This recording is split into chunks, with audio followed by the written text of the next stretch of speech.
Kakasuhan daw ng DILG ang mga barangay officials na inireklamo matapos daw nilang sumama sa kampanya ng mga kumakandidato sa eleksyon. Tiniyak naman ng COMELEC na dadaan pa rin sa proseso ang mga reklamo. At live mula sa Quezon City, may report si Tina Pangaliban Perez. Tina? Ang ginawa, Cedric, kanina ng DILG nang magpunta sa COMELEC ay ipaalam lang sa komisyon na balak nitong i-forward ang mga reklamong natanggap nito mula sa mga ordinaryong mamamayan tungkol sa mga opisyal ng barangay at sangguniang kabataan na nakikilahok na aktibo sa kampanya ng ilang mga kandidato sa lokal na posisyon. Para sa DILG, bilang na ang mga araw na mga tinawag nitong pasaway na barangay at sangguniang kabataan official. Kakasuhan daw ng departamento ang mga opisyal na nangangampanya para sa mga kandidato sa eleksyon 2019. Ang basehan ng DILG ng kaso, ang Joint Memorandum Circular ng COMELEC at Civil Service Commission. Nakatie up sa Omnibus Election Code, Section 261I, na pinagbabawal ang mga civil servants, na magkampanya during national and local elections. Ang allowed lang magkampanya based on the definition ng COMELEC ay President of the Philippines, the Vice President, other elective officials excluding barangay officials and of course the staff of these elective officials. Mahigit 700 reklamo na raw ang natatanggap ng DILG mula sa mga ordinaryong mamamayan sa iba't ibang lugar sa bansa.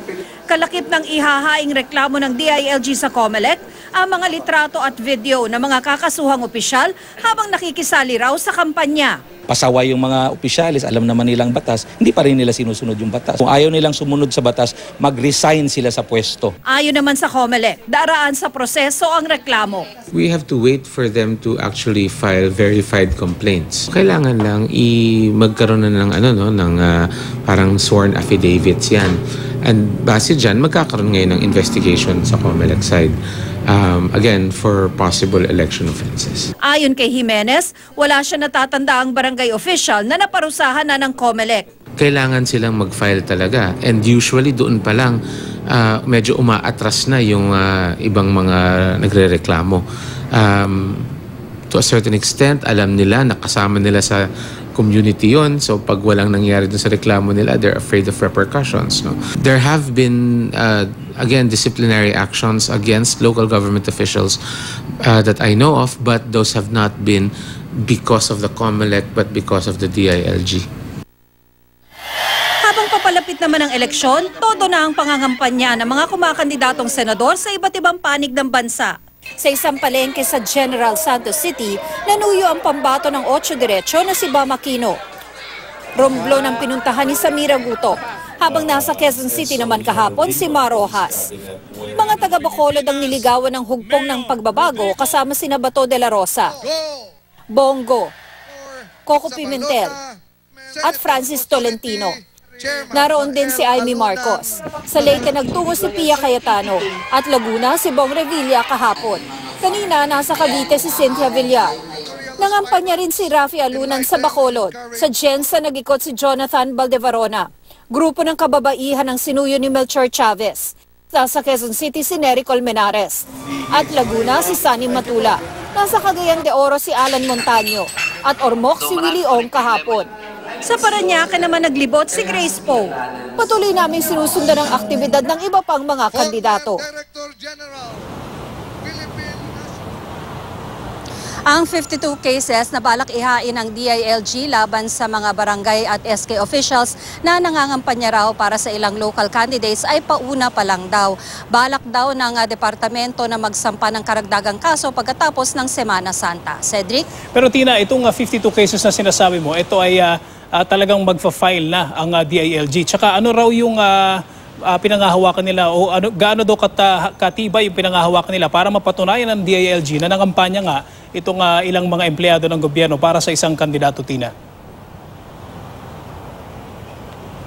Yung 52 cases, Cedric, na sinasabi ng DILG, nakahanda na yon. Actually, dala-dala na nung DILG yung mga papeles kanina at handa na silang maghain ng reklamo sa COMELEC Law Department. Pero ipinaliwanag ng COMELEC Law Department na kailangan ng verified complaint. So kailangan yung mga nagreklamo sa DILG tungkol sa mga barangay official nila na nangampanya raw sa local candidates, dapat panumpaan nila yung reklamo nila. So yung affidavit nung nagreklamo ay kailangang panumpaan muna bago ito ilakip doon sa kasong isasampa naman sa COMELEC Law Department. Yung mga nagreklamo, Cedric, ay nagbigay naman ng ebidensya sa DILG. Ang mga isinumite nila ay mga litrato at mga video, Cedric. Okay, kung sakasakali na mapatunayan na meron ngang violation na naganap, ano yung posibleng sanction, ano yung posibleng kahinatnan ng mga empleyado ng gobyerno kung mapapatunayan na meron silang violation, Tina?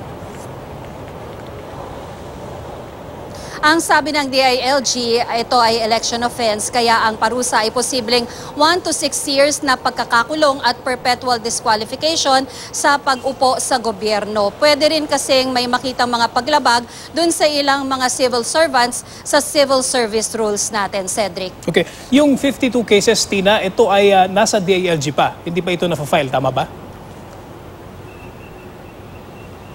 Tama, nagpa-receive lang ang DILG kanina ng summary nung 52 names ng mga barangay at SK officials, pero walang nakalagay doon sa ni-receive na summary kung ano eksakto yung kanilang mga naging paglabag. So yun ang lalamanin nung mga reklamong ihahain ng DILG sa COMELEC sa mga susunod na araw, Cedric. Ito, pinapakita natin yung video, Tina, kanina nitong coverage mo, yung sinasabi mo ng mga photos o mga pictures ng di umano ay election offense. Maaaring bang ilarawan sa amin kung ano yung makikita doon sa mga litrato na yon, Tina?